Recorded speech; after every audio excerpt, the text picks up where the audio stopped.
నుంచి సాయంత్రం 5 గంటల వరకు తాజ్ డెక్కన్ బంజారా హిల్స్ హైదరాబాద్లో. నమస్తే, వెల్కమ్ టు ఐ డ్రీమ్. ప్రతి మహిళ బిడ్డకు జన్మనివ్వడం అంటే పునర్జన్మ ఎత్తినట్లే. ఎందుకనంటే ఆ ప్రసవ వేదన అలాంటిది. చాలామంది దీనికి భయపడే తల్లితనానికి దూరం అవుతూ ఉంటారు. చాలామంది సిజేరియన్ చేయించుకుంటూ ఉంటారు. కానీ అమ్మతనాన్ని, అక్షరాల అమృత దానాన్ని మనం అనుభవించాలి అంటే నార్మల్ డెలివరీ ఎంతో ఇంపార్టెంట్. కానీ చాలామంది దీనికి భయపడిపోతూ ఉంటారు.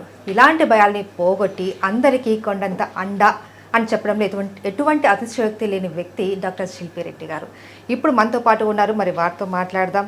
అసలు ఆవిడ 100కి 70% మందికి నార్మల్ డెలివరీ చేస్తూ ఒక రికార్డు నెలకొల్పారని చెప్పచ్చు. ఇప్పుడు ఆవిడతో మాట్లాడదాం. నమస్తే మేడం.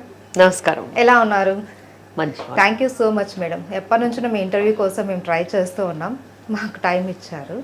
అయితే చాలామంది ఇప్పుడు సిజేరియన్కి వెళ్తూ ఉన్నారు. నార్మల్ డెలివరీకి ఇంపార్టెన్స్ తగ్గిపోయింది. అసలు ఎందుకు ఇలాంటి సిచ్యువేషన్ ఎందుకు వచ్చింది? ఇప్పుడున్న కాలంలో ఆడవాళ్ళల్లో ఎన్నో రకాల అపోహలు, వాళ్ళు చదువుకున్నప్పటికీను వాళ్ళు ఇంకా ఇంకా ఇంకా ఆ అపోహల ఊబిలో వెళ్ళిపోతున్నారు. ఏమనుకుంటున్నారంటే బేసిక్గా వాళ్ళకి తెలియాల్సింది ఏంటంటే ఒక సర్జరీకి ఒక నార్మల్ డెలివరీకి నిజంగానే వాళ్ళకి డిఫరెన్స్ తెలీదా అన్నట్టు అనిపిస్తుంది. ఎందుకంటే వాళ్ళు ఇంకా కూడాను నొప్పి ఉంటుందేమో డెలివరీలో అనుకుని, అంటే ఆ నొప్పి వాళ్ళకి ఇంకా రాలేదు. ఎవరో పడిన నొప్పుల గురించి విని, ఎవరో చెప్పిన మాటల గురించి విని వాళ్ళే అలా మాకు కూడా జరుగుతుందేమో అని అనుకుని సిజేరియన్లకు వెళ్ళిన వాళ్ళు ఉంటారు. అలాగే నొప్పి రాకుండా సిజేరియన్ చేయించుకుంటే సిజేరియన్లో అనస్థీషియా ఇస్తారు కదా అని అనుకునే వాళ్ళు ఉంటారు. ఇదన్నిటికీ విడమర్చి ఏంటంటే తర్వాత కదా మాకు పెయిన్ తెలిసేది, అప్పుడు తెలియదు కదా అని అనుకునే వాళ్ళు కొంతమంది ఉంటారు. అయితే వాళ్ళందరికీ ఒకే సమాధానం.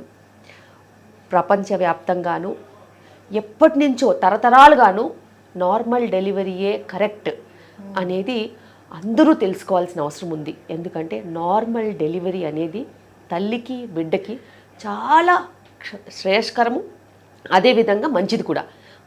ఖచ్చితంగా సిజేరియన్స్కి కొన్ని కారణాలు ఉంటాయి. అలాంటి పరిస్థితి వస్తే సిజేరియనే చెయ్యాలి. కానీ నొప్పో, భయమో, ఆందోళనో, వేరే వాళ్ళ గురించి ఆలోచించో, నాకు ఇది జరగకుండా ఉండాలనుకోనో, లేకపోతే డబ్బు ఉంది కదా అని కొనుక్కోవాలనో, లేకపోతే వాళ్ళకి మనసుకి నచ్చింది ఏదైనా చేయాలనుకోనో, ముహూర్తాలు అనుకోనో, ఇలా ఎన్నో రకాల ప్రాబ్లమ్స్తోని వాళ్ళు తప్పుదారి పడుతున్నారు. కానీ మీడియా బాధ్యత కింద మీకు, డాక్టర్ బాధ్యత కింద నాకు, అందరికీ కరెక్ట్ సమాధానం చెప్పాల్సిన అవసరం అయితే ఎంతగానో ఉంది. అయితే మీరు ఇప్పుడు అన్నారు కొంతమంది ముహూర్తాలు అవి చూసుకొని కూడా ఈ సిజేరియన్ అవి చేయించుకుంటారు అనేసి. సో ఈ ముహూర్తాల ప్రకారం ఇంకా డెలివరీ టైం రాకుండానే కొంతమంది ముందుగానే సిజేరియన్ చేయించేసి డెలివరీ చేయించేసుకోవడం చేస్తూ ఉంటారు కదా. దీనివల్ల ఏమైనా ఎఫెక్ట్స్ ఉంటాయండి? ఖచ్చితంగా ఉంటాయమ్మా. ఎందుకంటే ఎప్పుడైనా ముహూర్తం అని వచ్చిందనుకో, దానికి ఆపరేషన్ చేస్తేనే ముహూర్తానికి మనం డెలివరీ చేయగలుగుతాం. అయితే ఇది మన సమాజంలో చాలా డీప్ లెవెల్కి వెళ్ళిపోయింది. ఈ ముహూర్తానికి డెలివరీలు చేయించుకోవడము, మంచి రోజు మంచి సమయం అనేది అందరూ దానివైపు వెళ్ళడము, అదేవిధంగా ఇప్పుడు దాన్ని ఎక్కువగా చేయడానికి కూడా ఒక మంచి రోజు మంచి టైము, అదేవిధంగా చెడు రోజు చెడు టైము, అమావాస్య, గ్రహణము, ఇలాంటి ఎన్నో రకాలవి బిజినెస్ రూపాన కూడా వెళ్ళిపోయాయి. చాలా డీప్గా వెళ్ళిపోయాయి. బిజినెస్లు ఎవరైనా చేయొచ్చు, కానీ మనుషుల మనస్తత్వాన్ని బట్టి, వాళ్ళ వీక్ పాయింట్ని బట్టి బిజినెస్ అవుతుంది చూడండి, అది మట్టుకు చాలా తప్పు. అయితే నేను గత 25 సంవత్సరాల నుంచి డెలివరీస్ చేస్తున్నాను. ఎంబీబీఎస్ అయిన వెంటనే నుంచి నేను డెలివరీస్ చేస్తున్నాను. ఇది రోజు రోజుకి పిచ్చి ముదిరిపోతుంది తప్పితే తగ్గుముఖం పట్టట్లేదు. అయితే మేము డెలివరీ కోసము ఎవరైనా గర్భిణీ స్త్రీ వస్తే వాళ్ళతో ఒక సుమారుగా 8 నెలలు మినిమం మేము వాళ్ళతో ఉంటాం. ఎందుకంటే వాళ్ళు స్టార్టింగే ప్రెగ్నెన్సీ డయాగ్నోజ్ అవ్వగానే వచ్చారనుకో 8 నెలలు ఉంటాం. కాబట్టి వాళ్ళ మనస్తత్వం మాకు అర్థమవుతుంది. వాళ్ళ తీరు, వాళ్ళ గురించి మనకి క్లియర్గా తెలుస్తుంది. బీపీ ఉందా, షుగర్ ఉందా, లేకపోతే లావుగా ఉన్నారా, సన్నగా ఉన్నారా, లేకపోతే వాళ్ళకి ఇంకేమన్నా రిస్క్ ఫ్యాక్టర్స్ ఉన్నాయా, వాళ్ళ ఇంట్లో వాళ్ళు ఎలా ఉన్నారు, వాళ్ళ మనస్తత్వాలు ఏంటిది, ఇవన్నీ ఈజీగా పట్టేయచ్చు. పట్టేసినప్పుడు ఎవరికి ఎలా చెప్తే వింటారో అలా చెప్పాల్సిన అవసరం అయితే ఒక గైనకాలజిస్ట్ కింద ఉంది. ప్రాక్టీస్ దేవుందమ్మా, ప్రాక్టీస్ ఎవరైనా చేస్తారు. కానీ సమాజం మారాలి, మంచి అనేది నిలబడాలి అనేది చాలా చాలా ఇంపార్టెంట్. అలా ఒక సమాజాన్ని మార్చే శక్తి అనేది ఒక డాక్టర్కి ఎంతగానో ఉంటుంది. ఇదే విషయంలో ముహూర్తాలకి నేను కూడా డెలివరీ చేస్తాను, కానీ నార్మల్ డెలివరీ చేస్తాను. ఎందుకంటే వాళ్ళకి అలాంటి పిచ్చి కనుక ఉందనుకో, ఆపరేషన్ కంటే టైంకి ఒక మంచి రోజులు ఏమైనా ఉంటే చెప్పండి, మీకు అంతగా టైం అంటే టైం పిచ్చి కాకుండా రోజులు పిచ్చి ఏదైనా ఉంటే మట్టుకు మీరు చెప్తే ఆ రోజు కనుక నేను ఇండ్యూస్ చేసి డెలివర్ చేయగలిగితే ఖచ్చితంగా చేస్తాను. అలాగా తనకి ఫిజికల్ ఫిట్నెస్, తనకి బేబీ వెయిట్ కానీ వాటర్ లెవెల్ కానీ ఇలా అన్నీ మేనేజ్ చేసుకుని చేసిన రోజులు కూడా ఉన్నాయి. అయితే అది ఫస్ట్ ఆఫ్ ఆల్ మనం తగ్గించాలి. ఇక తగ్గించలేని పరిస్థితిలో ఆపరేషన్ చెయ్యడం కంటే ఇండక్షన్ ఆఫ్ లేబర్ చేసుకుని డెలివర్ చేయడం అనేది ఒక ఆల్టర్నేటివ్ కింద నేను నా కెరియర్లో ఇన్ని సంవత్సరాలుగా ప్రాక్టీస్ చేస్తున్నాను కాబట్టి ఆ మార్పు కూడా నా కెరియర్లో నేనే చేసుకోవాల్సిన అవసరం వచ్చింది. ఓకే. అయితే మేడం ఇప్పుడు కన్సీవ్ అయ్యాము అని చెప్పి కన్ఫర్మేషన్ వచ్చిన తర్వాత అప్పటి నుంచే నార్మల్ డెలివరీకి ఏమైనా జాగ్రత్తలు తీసుకోవాలా? ఖచ్చితంగా అమ్మ. ఇప్పుడున్న పరిస్థితిలో స్థూలకాయ సమస్య చాలా ఎక్కువగా ఉంది.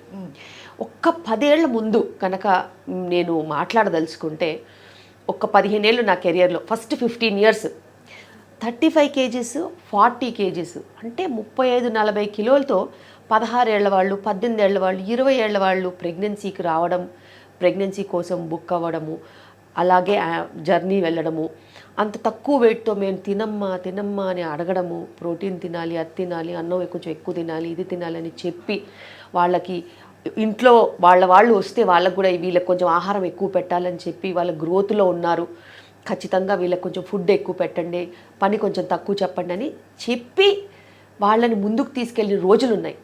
కానీ ఇప్పుడు ఉన్న పరిస్థితుల్లో గత 5 సంవత్సరాలుగా అతి దారుణంగా 27, 30, 35, 38, 42 ఇది వయసు. ప్రెగ్నెంట్ ఉమెన్ మా దగ్గరికి ఫస్ట్ ప్రెగ్నెన్సీతో వచ్చే వయసు. ఫర్టిలిటీ ప్రాబ్లమ్స్తో వచ్చే వాళ్ళ సంగతి అయితే ఇంకా వేరే. దాంతోపాటు 60, 65, 70, 100, 120 కిలోలు. మరి ఈ వెయిట్ వాళ్ళకి అలా తినమని ఎలా చెప్తాము? సో వీళ్ళు నార్మల్ డెలివరీ అవ్వాలంటే అసలు 35-40 కేజీస్ ఉన్న వాళ్ళు 16-18 ఇయర్స్ మంచిగా ఇంటి నిండా పని చేసుకునే వాళ్ళు 2 టైమ్స్ పుష్ చేస్తే అటు ఆటో నుంచి హాస్పిటల్ లోపలికి రాగానే లేకపోతే లేబర్ రూమ్కి వెళ్ళగానే వచ్చిన గంటలోనే డెలివరీ అయిపోయేవాళ్ళు. అంటే అంత స్ట్రెంగ్త్, ఫ్యాట్ అనేది మెచ్చుకు కూడా ఉండేది కాదు, మంచిగా డెలివరీ అయిపోయేవాళ్ళు. ఎవరికో కానీ అమాస పౌర్ణానికి ఒక ప్రాబ్లం వస్తే వాళ్ళకి సెక్షన్ అయ్యేది, కానీ బిడ్డ అడ్డంగా ఉండవు, ఇలాంటి ఏదన్నా ప్రాబ్లమ్స్ ఉంటే తప్పితే. ఇప్పుడు వాళ్ళతో ఫుడ్ తగ్గించడం ఒక పెద్ద శ్రమ కింద సమస్య అయిపోయింది. ఎందుకంటే ఇంట్లో పని చేయడానికి పని లేదు చాలామందికి. ఇప్పుడు నేను ఇక్కడ హైదరాబాద్లో కదా ప్రాక్టీస్ చేసేది, పని వాళ్ళు ఉన్నారు. ఏదైనా కానీ stove, mixie, washing machine, switches, ఇంతే. వర్క్ ఏం చేస్తున్నారంటే typing, computerised work, stationery work. So దీంతో ఏమవుతుందంటే వాళ్ళ ఖర్చు పెట్టే క్యాలరీస్ అంటే మనం తిన్న ఫుడ్కి ఖర్చు చేసేది తక్కువ, అదేవిధంగా చుట్టుపక్కల ఆహారం కూడా రకరకాల ఆహారము, ఎన్ని రకాలు. రోడ్డు మీదకి వెళ్తే ఫుడ్, స్విగ్గీలో ఫుడ్, జొమాటోలో ఫుడ్, ఎక్కడ పడితే అక్కడ ఆర్డర్ చేసుకోవచ్చు, వంట చేసే పని లేదు. ఇలా ఎన్నో రకాలుగా రకరకాల ఫుడ్స్ అలవాటైపోయి వాళ్ళ పేరెంట్స్కి ఏంటంటే అయ్యో మేము చూసింది లేదు ఇంత ఆహారము, మన పిల్లలకైనా మంచి ఆహారం పెట్టాలని వాళ్ళకి అదో కోరిక.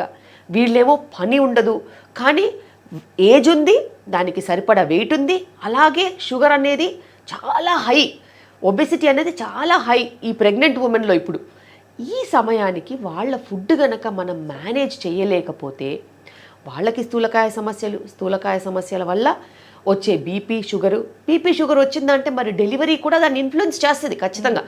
పెద్ద బేబీస్ అన్నా ఉంటాయి, చిన్న బేబీస్ అన్నా ఉంటాయి. పెద్ద బేబీస్ వల్ల ఆపరేషన్స్ అన్నా అవుతాయి, చిన్న బేబీస్ వల్ల ప్రీటర్మ్ డెలివరీస్ అన్నా అవుతాయి. సో ఇలా రకరకాల సమస్యలు. ఈ సమస్యల్లో నుంచి బయటపడాలంటే వాళ్ళకి చాలా అవసరమైనది ఇప్పుడు గర్భిణీ స్త్రీలకి డిసిప్లిన్ ఎక్కడ స్టార్ట్ అవుతుంది? ఇంట్లో వంట చేసుకుని తింటే స్టార్ట్ అవుతుంది. తన కూరగాయలు తను కొనుక్కొని తెచ్చుకోవాలి, వంట చేసుకొని తినాలి. వంట చేసుకొని తినడమే కాకుండా ఇంటిల్లిపాది పని, ఇద్దరు హస్బెండ్ వైఫ్ ఇద్దరు కలిసి ఇంటిల్లిపాది పని చేసుకోవాలి. తిను ప్రెగ్నెంట్తో పొట్ట పెంచితే వాళ్ళు ప్రెగ్నెంట్ లేకుండానే పొట్ట పెంచుతున్నారు అదే ఫుడ్ తిని.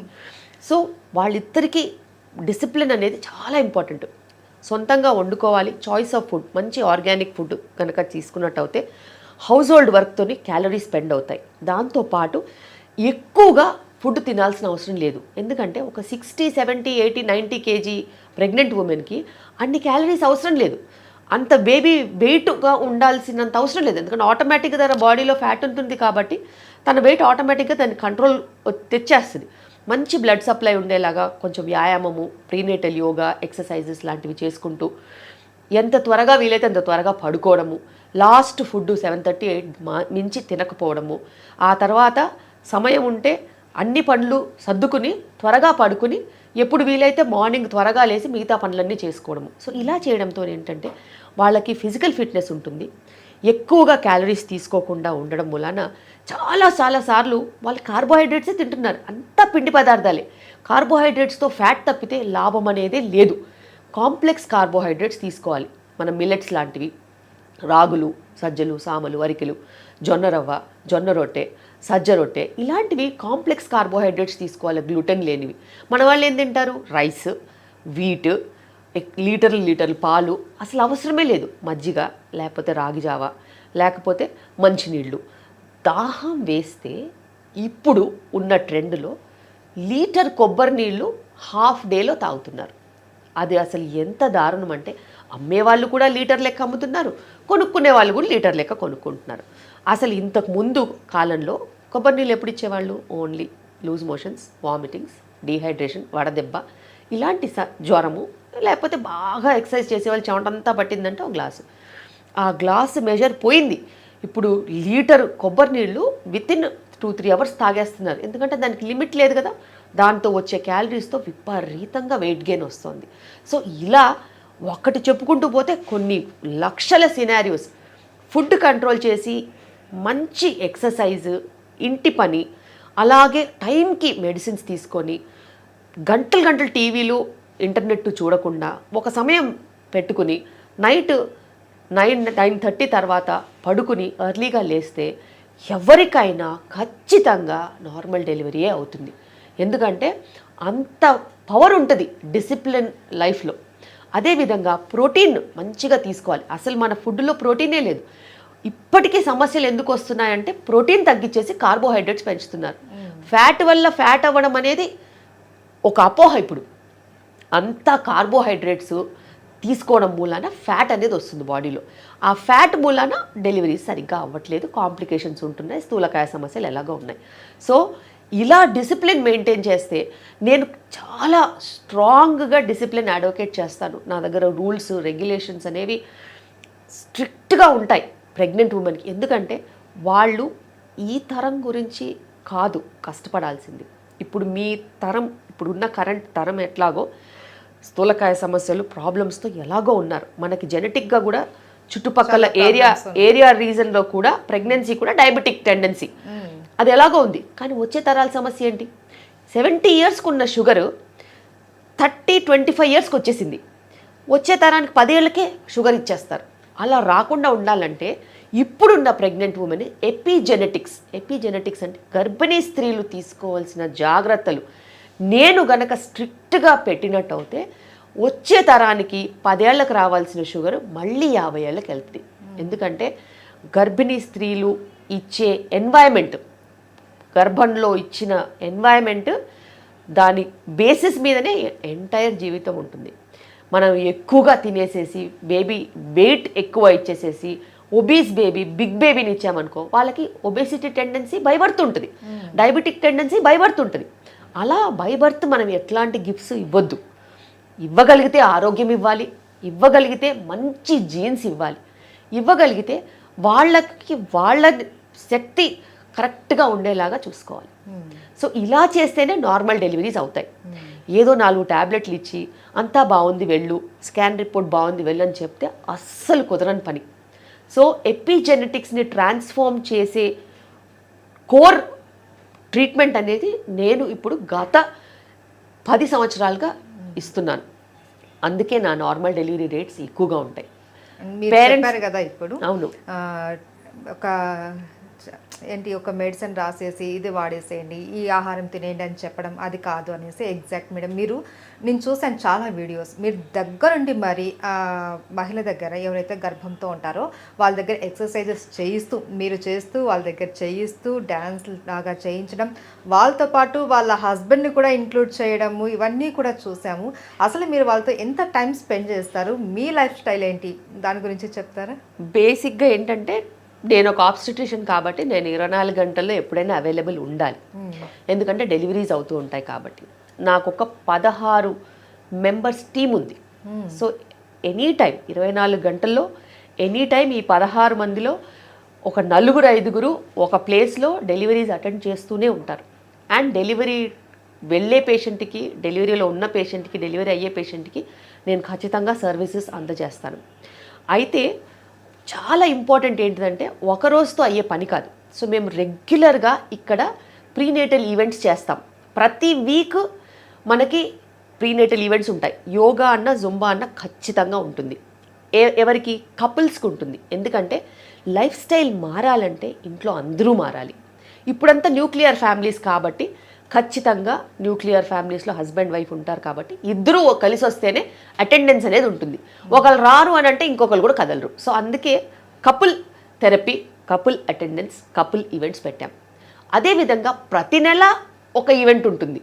ఆ ఈవెంట్లో ఫ్యామిలీ మెంబర్స్ కూడా రావచ్చు. ఎందుకంటే ఎక్స్టెండెడ్ ఫ్యామిలీ ఉన్న వాళ్ళకి నిజాలు తెలియాలి, వాళ్ళ పిల్లల ఆరోగ్యం పట్ల అవగాహన ఉండాలి, వాళ్ళకున్న అపోహలు, వాళ్ళకున్న ఇన్ఫర్మేషన్తో ఇప్పుడు జనరేషన్ చాలా డిఫరెంట్గా ఉన్నారు కాబట్టి వాళ్ళకి కూడా మంచి ఎడ్యుకేషన్ ఉండాలి కాబట్టి వాళ్ళకి కూడా మనం ఈవెంట్స్ చేస్తాం. వీటన్నిటితో పాటు ఇక్కడ ఏవైతే నాకు కరెక్ట్ అనిపించే మెడిసిన్స్ నేను ఖచ్చితంగా అదే డోస్ అలాగే తీసుకోవాలని చెప్తాను. Vitamin D deficiency, calcium deficiency, iron supplementation, DHA supplementation చాలా చాలా ఇంపార్టెంట్. ఇవి నేను పద్ధతి ప్రకారం అందరికీ అందజేస్తాను. అదేవిధంగా కొన్ని ఫుడ్స్ ఉంటాయి ప్రెగ్నెన్సీకి సంబంధించిన ఫుడ్స్, ప్రెగ్నెన్సీలో హెల్త్ ప్రమోట్ చేసే ఫుడ్స్, సతావరి లాంటిది, శంఖపుష్పి, బ్రహ్మి, ఇవన్నీ ప్రెగ్నెన్సీలో సపోర్ట్ చేస్తాయి. అదేవిధంగా కోకోనట్ పీనట్ లడ్డు, నువ్వుల లడ్డు, దాని తర్వాత షుగర్ లేకుండా చేసిన రాగి లడ్డు, షుగర్ లేకుండా చేసిన ఓట్స్ లడ్డు, ఇవన్నీ కూడా చాలా ఆరోగ్యమైన ఐటమ్స్ అన్నీ వేసి, కొన్ని హర్బ్స్ వేసి డైజెషన్ ఇంప్రూవ్ అయ్యేలాగా చూసి ఇలాంటి కొన్ని ఫుడ్స్ కూడా ప్రమోట్ చేస్తాం. ఎందుకంటే ఇప్పుడు పిల్లలకి లేనిది ఏంటంటే స్ట్రెంగ్త్ ఉంది, ఒళ్ళుంది, ఆకారం ఉంది, మసిల్ జీరో. మసిల్ స్ట్రెంగ్త్ లేకపోతే వాళ్ళు ప్రెగ్నెన్సీలో డెలివరీ అవ్వడం కష్టం ఎలాగో ఉంటుంది, తర్వాత బిడ్డను ఎలా చూసుకుంటారు? బిడ్డను మోయాలి కదా, పాలు ఇవ్వాలి కదా. ప్రతిసారి పాలు ఇచ్చినప్పుడు ఒక 20 నిమిషాలన్నా చేయి పట్టుకోవాలి కదా. నీ మసిల్ సరిగ్గా లేనప్పుడు, నీ షోల్డర్ సరిగ్గా లేదు, నీ నెక్ సరిగ్గా లేదు, నీ హ్యాండ్ సరిగ్గా లేదు, నువ్వు ఎలా మోస్తావు? వాళ్ళకి సంబంధించి, పిల్లలకు సంబంధించి ఎన్నో పనులు ఉంటాయి. ఎత్తుకోవడం, పడుకోబెట్టడం, స్నానం చేయడం, డైపర్లు మార్చడం, ఇలా ఎన్నో రకాల పనులు ఉంటాయి. ఇవన్నీ కూడా చెయ్యలేని పరిస్థితిలో తల్లులు ఉంటున్నారు. వాళ్ళ తల్లులు చేస్తున్నారు తప్పితే వీళ్ళు చేయట్లేదు. ఎందుకంటే వీళ్ళ మసిల్స్కి స్ట్రెంగ్త్ లేదు కాబట్టి. ఆఖరికి నిద్రలో ఇటుపక్క నుంచి అటుపక్క తిరగలేకపోతున్నారు. అంటే ఆలోచించండి, ఈ మజిల్స్, అబ్డామినల్ మజిల్స్ ఎంత వీక్ అయి ఉంటే ఆ పరిస్థితి వస్తుందని. ఇంతకుముందు జనరేషన్కి ఎప్పుడు నేను అసలు ఆ కంప్లైంట్ వినలేదు. వాళ్ళ పేరెంట్స్కి చెప్తే అసలు మాకు ఇలా ఎప్పుడు జరగలేదు అన్నట్టు చూస్తారు. ఎందుకంటే వాళ్ళు రుబ్బారు, దంచారు, ఉతికారు, నీళ్లు తీసుకొచ్చారు, మోసారు. అన్ని అబ్డామినల్ మజిల్స్ స్ట్రైట్గా, హార్డ్గా, పర్ఫెక్ట్గా ఉన్నాయి. ఇప్పుడు అసలు ఏం పనులే లేవు, అసలు కోర్ స్ట్రెంథనింగ్ అసలు ఏమీ లేవు. అలాంటప్పుడు ఒక సైడ్ నుంచి ఇంకో సైడ్కి తిరిగితే విపరీతమైన నొప్పి, రాత్రి కూర్చొని ఏడవడం. సో ఇలాంటి పరిస్థితిలో మసిల్ స్ట్రెంగ్త్ని డెవలప్ చేస్తూ exercises, right nutrition, right vitamins ఇచ్చినట్టు అయితే ఖచ్చితంగా వాళ్ళకి హెల్ప్ అవుతుంది. అదేవిధంగా అనవసరంగా స్థూలకాయ సమస్యలు రాకుండా ఉంటాయి. ఇప్పుడు ఒక మహమ్మారితో మనము పోటీగా యుద్ధమే చేస్తున్నాం, కానీ చాలామందికి ఆ విషయం తెలియదు. ఎందుకంటే వాళ్ళు ఏమనుకుంటారంటే బాగా తిండి పెట్టాలి, బాగా ఫుడ్ ఇవ్వాలి, ఇద్దరు మనుషులకు సరిపడా ఫుడ్ పెడితే వాళ్ళ ప్రెగ్నెన్సీ కాదు, వాళ్ళ ఫ్యూచరే నాశనం అయిపోతుంది. సో ఇది అర్బన్ పాపులేషన్. కానీ రూరల్ పాపులేషన్లో కూడా సేమ్ ఇలాగే జరుగుతుంది. ఎందుకంటే వాళ్ళకి కూడా మిక్సీలు వచ్చేసాయి, వాళ్ళు కూడా అసలు ఏమి, వాళ్ళు కూడా పనులు బాగా తగ్గిపోయాయి. ఆఖరికి పని మానేసి పెన్షన్తో కూర్చొని తింటున్నారు తప్పితే పనిలోకి వెళ్తే ఆరోగ్యం ఉంటుందనే కామన్ సెన్స్ లేకుండా పోయింది. సో ఇంత చెడులో నేను ఏదో ఒకటి ట్రై చేసి మంచి తీసుకుని వస్తే వాళ్ళు వాళ్ళ పిల్లల్ని తర్వాత చూసుకుని వాళ్ళ పిల్లల ఆరోగ్యాన్ని తర్వాత చూసుకుని మురిసిపోతారని ఒక సంతోషం అంతే.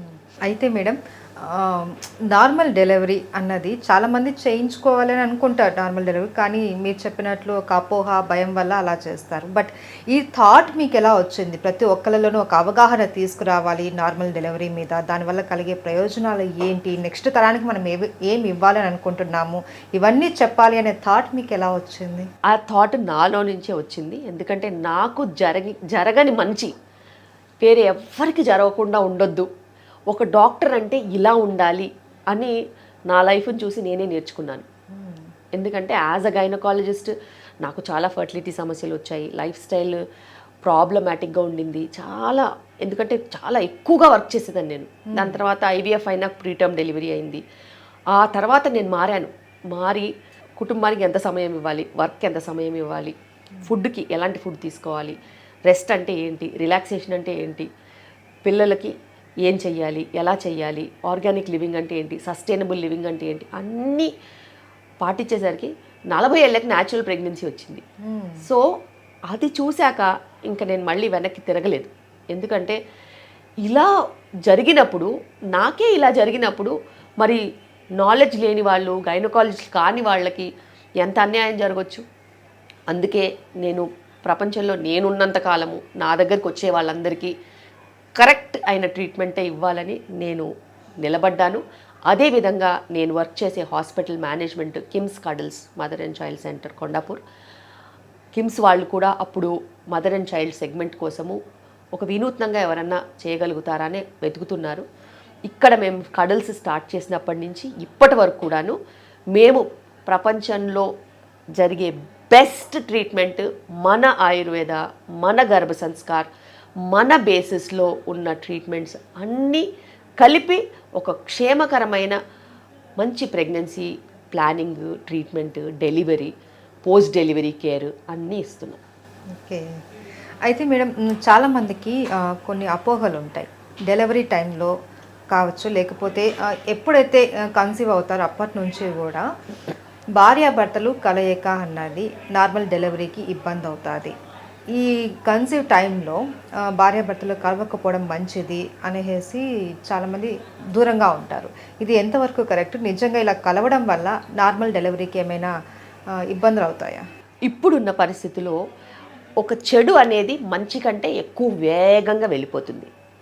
అదే నేపథ్యంలో fertility treatments, infertility pregnancies, multiple pregnancies, రికరెంట్గా వాళ్ళకి గర్భం పోవడము, ఇలా ఎన్నో సమస్యలు చూసిన వాళ్ళలో, క్రిటికల్ ప్రెగ్నెన్సీస్లో ఉన్న వాళ్ళలో కొంతమందికి మాయ కిందికున్న అలాంటి వాళ్ళకి కలుసుకోవద్దు, బరువు పనులు చేయొద్దు, ప్రయాణాలు చేయొద్దు, ఇలా కొన్ని వాళ్ళకి టిప్స్ చెప్తూ ఉంటాం.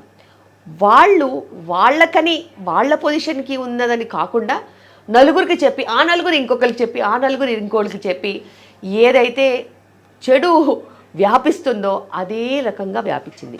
చాలా తక్కువ కండిషన్స్లో ఇలాంటివన్నీ ఉంటాయి. తప్పితే రెగ్యులర్గా హస్బెండ్ వైఫ్ కలిసి ఉండొచ్చు, వాళ్ళు హ్యాపీగా ఉండొచ్చు. వాళ్ళు ఎంత హ్యాపీగా ఉంటే బిడ్డ అంత హ్యాపీగా ఉంటుంది.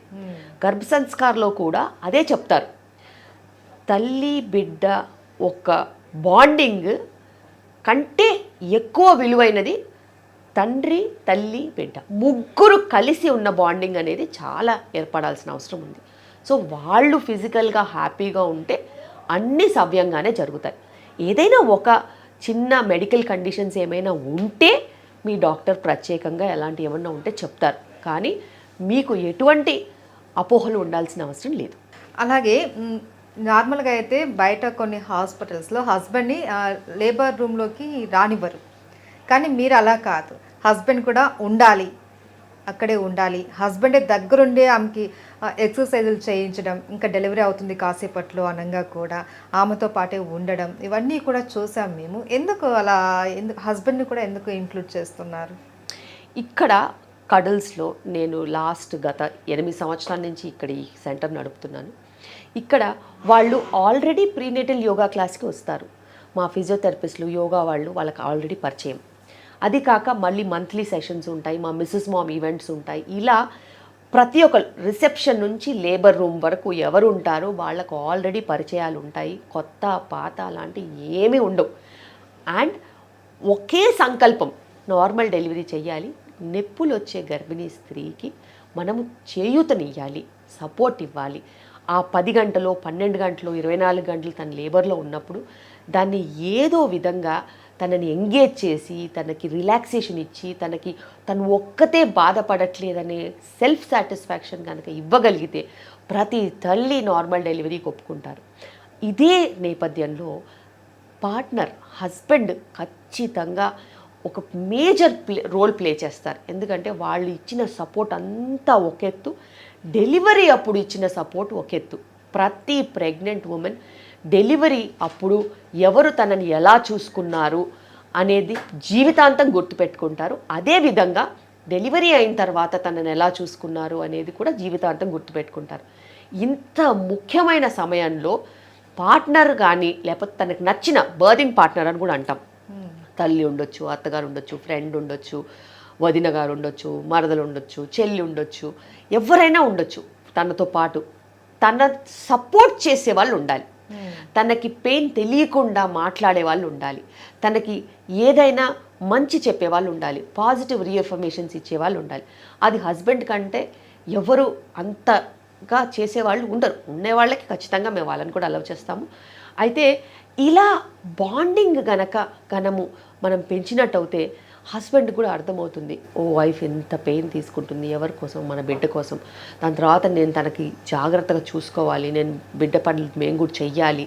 సో ఇలా ఒక బాండింగ్ అనేది ఉంటుంది. వాళ్ళు చేయాల్సిన పనులు జాగ్రత్తగా ఇద్దరు కలిసి చేయాలనేది ఉంటుంది. మేము గర్భ సంస్కార క్లాసెస్లో కూడా లేకపోతే యాంటీనేటల్ క్లాసెస్లో కూడా కుకింగ్ క్లాసెస్లో కూడా హస్బెండ్కి నేర్పిస్తూ ఉంటాం. ఎందుకంటే తనకి ఎలాగో ఎంతో కొంత వచ్చి ఉంటుంది.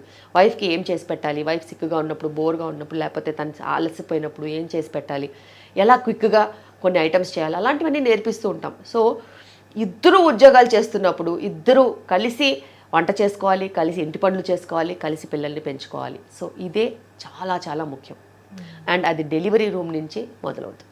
అయితే మేడం, సాధారణంగా గర్భం దాల్చలేని వాళ్ళు IVF, ICSI, IUI ఇలాంటివి అప్రోచ్ అవుతూ ఉంటారు కదా, ఇది ఎంతవరకు సక్సెస్ ఇస్తుందంటారు? ఈ పద్ధతులు కరెక్టేనా?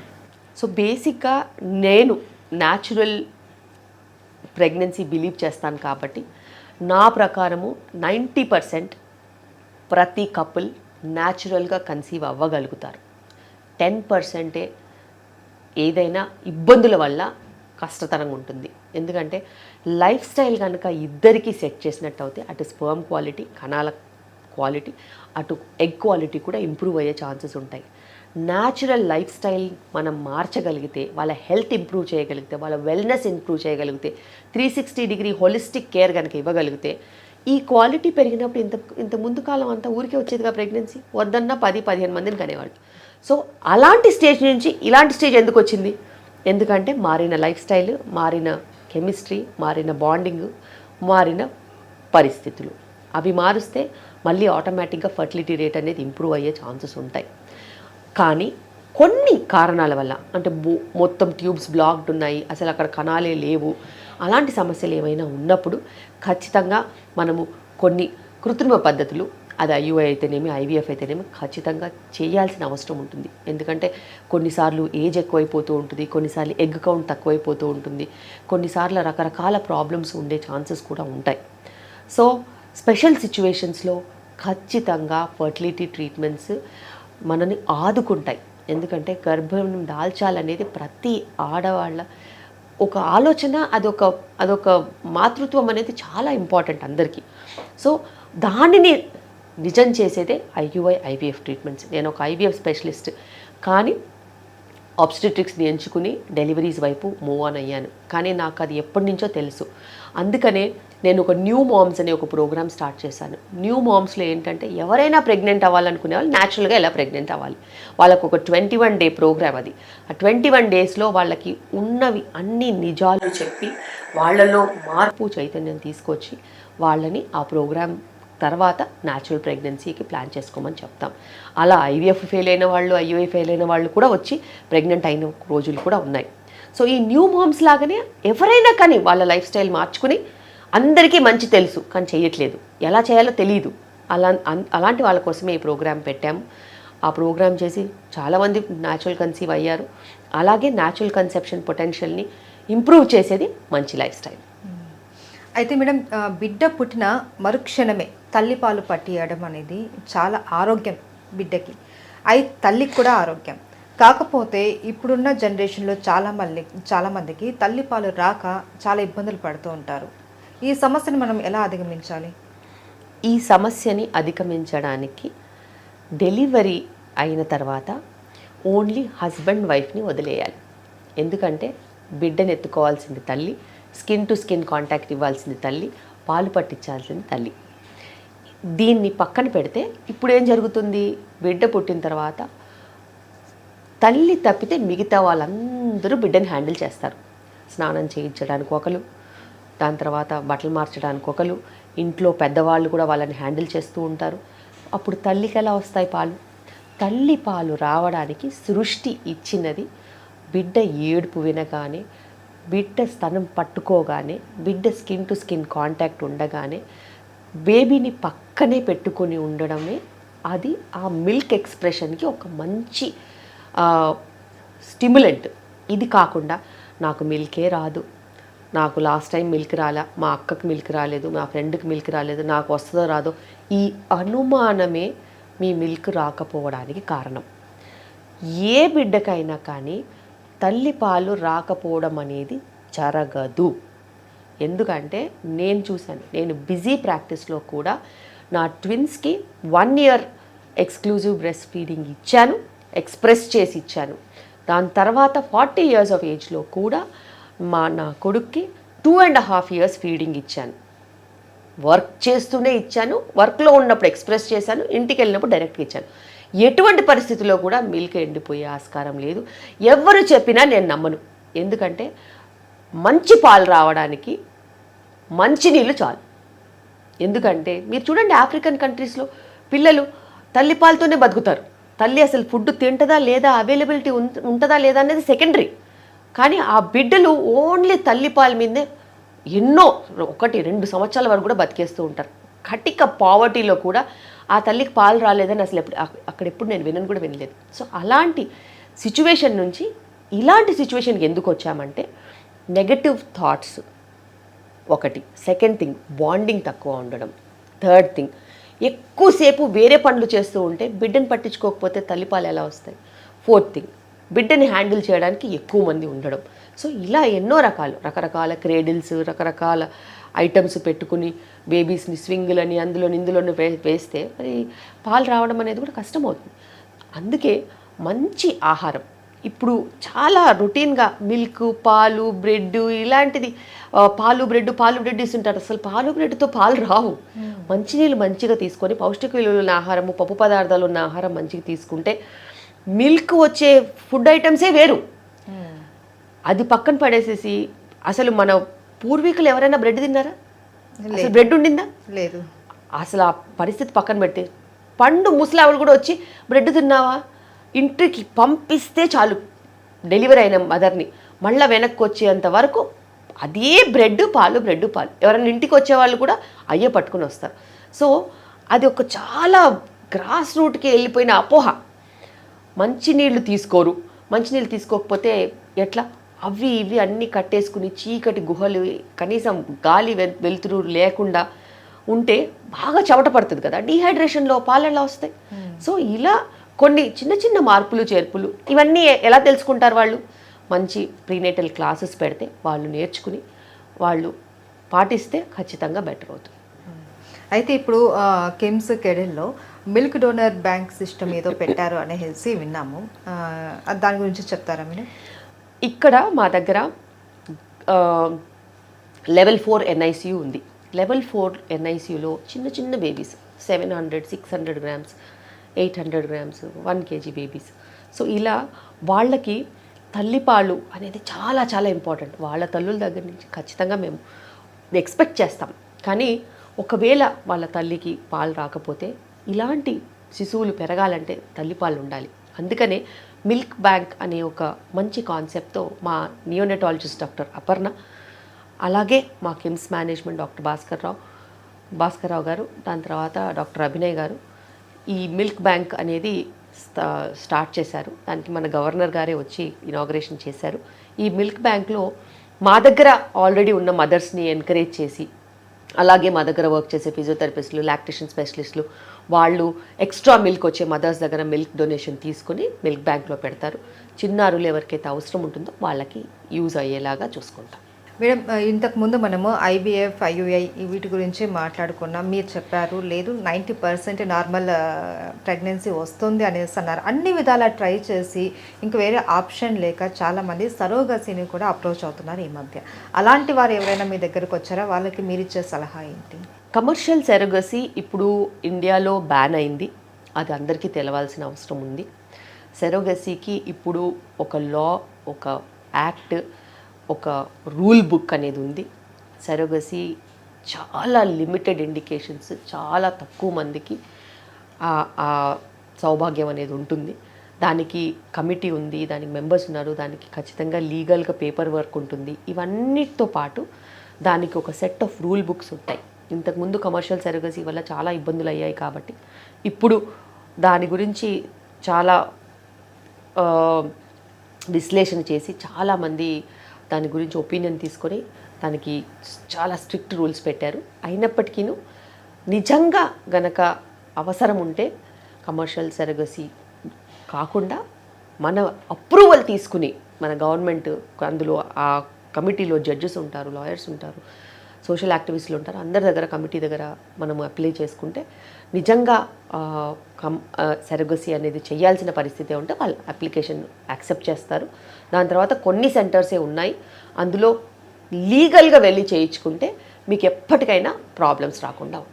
అండ్ నార్మల్ డెలివరీ విషయంలో కొంతమందికి కాకపోవడానికి రీజన్ కడుపులో ఉన్న బేబీకి కొన్ని హెల్త్ ఇష్యూస్ వల్ల కూడా సి సెక్షన్ చేస్తారు అనేసి విన్నాము. అంటే ఎలాంటి ప్రాబ్లమ్స్ వస్తే సి సెక్షన్కి వెళ్తారు మీరు?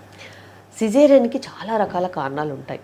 ఒకటి, ఇప్పుడున్న పరిస్థితుల్లో అన్నిటికంటే ఎక్కువ సిజేరియన్లు అయ్యేది ఇంతకుముందు సిజేరియన్ అయిన వాళ్ళకి. అలా కాకుండా ఉండడానికి మేము ఇక్కడ వీబ్యాక్ డెలివరీస్, అంటే వెజైనల్ డెలివరీ ఆఫ్టర్ సిజేరియన్ చేస్తున్నాం. అదే కాకుండా మాయ కిందికి ఉంటే దారి ఉండదు కదా, అలాంటప్పుడు సెక్షన్ చేయాల్సిన అవసరం వస్తుంది.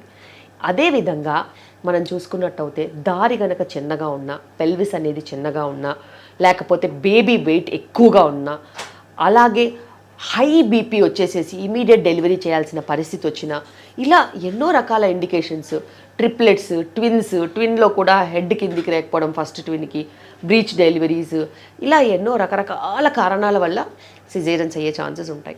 అయితే ఇలా సిజేరియన్ అవ్వకుండా ఉండడానికి ఇక్కడ మేము ఇంతకుముందు సిజేరియన్ అయిన వాళ్ళకు కూడా నార్మల్స్ చేస్తున్నాము. బ్రీచ్ అంటే ఎదురుకాళ్ళు ఉన్న బేబీస్ కూడా నార్మల్ ఖచ్చితంగా ట్రై చేస్తాము. వాళ్ళు ఇంకా మేము చేసుకోము అనే అలాంటి ఇండికేషన్స్ ఉంటే తప్పితే. మూడోది, ట్విన్స్కి కూడా ఒకవేళ ఫస్ట్ బేబీ హెడ్ డౌన్ ఉన్నట్టయితే నార్మల్ డెలివరీస్ చేస్తున్నాం. సో ఇన్ని రకాలుగా నార్మల్ డెలివరీని ప్రమోట్ చేస్తున్నాం. అండ్ ఇలా చేయడానికి కొన్ని సంవత్సరాల ట్రైనింగ్ అనేది అవసరం. వాళ్ళకి ఇన్ఫర్మేషన్ ఇవ్వాలి, కౌన్సిల్ చెయ్యాలి, వాళ్ళు ఖచ్చితంగా ఒప్పుకునేలాగా వాళ్ళకి అనిపించాలి. చాలా చోట్ల ఎందుకు ఒప్పుకోవట్లేదు? ఎందుకంటే వాళ్ళకి ఆ కాన్ఫిడెన్స్ రావట్లేదు.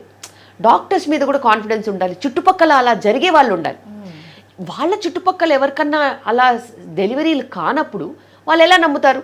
సో రెగ్యులర్గా అలా నార్మల్ డెలివరీ అయిన వాళ్ళ దగ్గర టెస్టిమోనియల్స్ తీసుకొని వాళ్ళ స్టోరీస్ కనుక మనం పబ్లిష్ చేసినట్టు అయితే వచ్చే వాళ్ళకు కూడా నమ్మకం ఉంటుంది. నమ్మకం వస్తే వాళ్ళు కూడా రిస్క్ తీసుకుంటారు. వాళ్ళు రిస్క్ తీసుకున్నప్పుడు మనం చేయగలుగుతాం. సో అదంతా మ్యూచువల్. అలాంటి ఒక సిస్టమ్ డెవలప్ చేస్తే మటుకు నిజంగా చెప్తే నార్మల్ డెలివరీస్ అయ్యే ఛాన్సెస్ ఎక్కువగా ఉంటాయి. నార్మల్ డెలివరీ చేయించుకోవాలి అనుకున్న ప్రతి ఒక్కళ్ళకి first option, best option Shilpi Reddy గారు. మరి ఈ శిల్పిరెడ్డి గారి లైఫ్ స్టైల్ ఎలా ఉంది అన్నది చాలామంది తెలుసుకోవాలని అనుకుంటారు. సో వారి కోసం, మా కోసం ఒకసారి చెప్తారా? బేసిక్గా మార్నింగ్ 6 o'clock 6:15కి నేను లేస్తాను. మా పిల్లలు ముగ్గురిని లేపుతాను. వాళ్ళు సైక్లింగ్ అన్నా వాకింగ్ అన్నా నాతో పాటు వస్తారు. ఆ తర్వాత 7 నుంచి మేము 8 o'clock వరకు అందరం రెడీ అయ్యి కలిసి కూర్చొని ఏదైనా బ్రేక్ఫాస్ట్ లాంటిది చేసి వాళ్ళు స్కూల్కి వెళ్తారు, నేను హాస్పిటల్కి వస్తాను. హాస్పిటల్కి వచ్చాక ఒక 2 అవర్స్ 10 o'clock వరకు ఏమన్నా గైనిక్ సర్జరీస్ ఉంటే చేసుకోవడము, లేకపోతే లేబర్ పేషెంట్స్ని డాన్స్ చేయడం కానీ, వాళ్ళకి ఎక్సర్సైజ్ చేయించడం కానీ, ఇవన్నీ కూడా ఉంటాయి. 10-10:30కి ఓపీడీ స్టార్ట్ అయిందంటే మధ్య మధ్యలో డెలివరీస్కి వెళ్తాను, సర్జరీస్కి వెళ్తాను, పేషెంట్స్ చూస్తాను. 4-5 గంటల వరకు పేషెంట్సే ఉంటారు మొత్తము. 5 o'clock తర్వాత నెక్స్ట్ యాక్టివిటీస్ ఏంటి, నెక్స్ట్ ప్లాన్స్ ఏంటి, మా మిస్సెస్ మామ్ ఈవెంట్ స్ట్రాటజీస్, దాని తర్వాత బ్రాండింగ్ స్ట్రాటజీస్, నెక్స్ట్ ఏ ఈవెంట్ చేయాలి, ఎక్కడ చేయాలి, ఎలా ఉపయోగపడాలి, ఎవరిని పిలిస్తే, ఏ థెరపీ చేస్తే, లైక్ మ్యూజిక్ థెరపీ ఉంటాయి. ఇలా రకరకాల క్రాస్గా ఎవరైనా ఉంటే వాళ్ళని పిలిచి వాళ్ళతో మంచి మోటివేషనల్ లెక్చర్స్ ఇవన్నీ కూడా ఉంటాయి. ఇంటికి వెళ్ళాక కలిసి అందరం భోజనం చేస్తాము.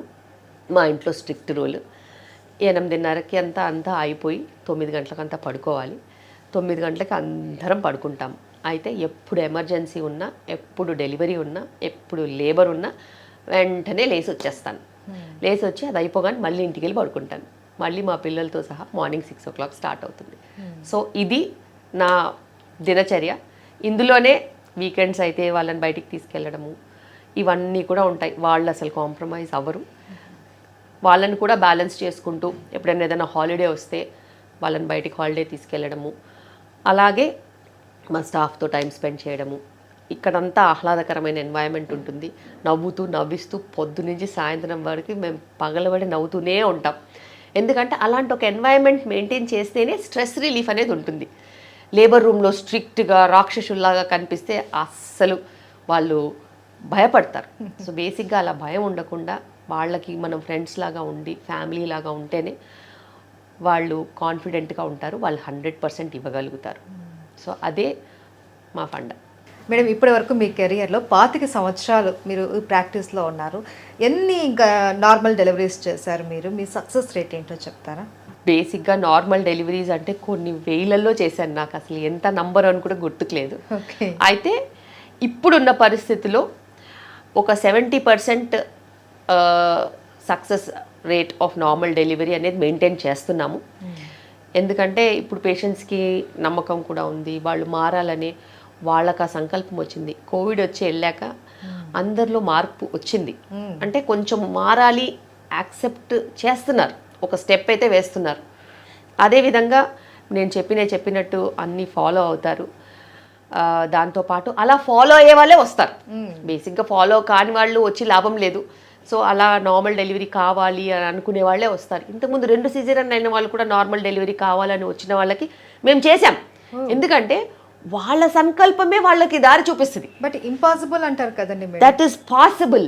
There is nothing called impossible. It is I'm possible. ఇంతకుముందు 2 సిజేరియన్ అయిన వాళ్ళకు కూడా నార్మల్ డెలివరీ చేసాం. ఇంతకుముందు మయోమెక్టమీ అయి సిజేరియన్ అయిన వాళ్ళకు కూడా నార్మల్ డెలివరీ చేసాం. ఎందుకంటే ఒక సంకల్పానికి అంత శక్తి ఉంటుంది. నీకు కావాలి అని నువ్వు అనుకున్నావా, నేను ఇది చేసి పెడతా. ఖచ్చితంగా మనం ప్రయత్నం చేస్తామంటే వీఆర్ హాఫ్ విన్ అయిపోయాము. అక్కడ గెలుపు అనేది మన నమ్మకంలోనే ఉంది. మన నమ్మకం వచ్చిందంటే ఫినిష్, గెలిచామే అంతే. Thank you so much madam. చాలా విలువైన టైం కేటాయించారు, చాలా వివరాలు తెలియజేశారు. Thank you. నమస్కారం.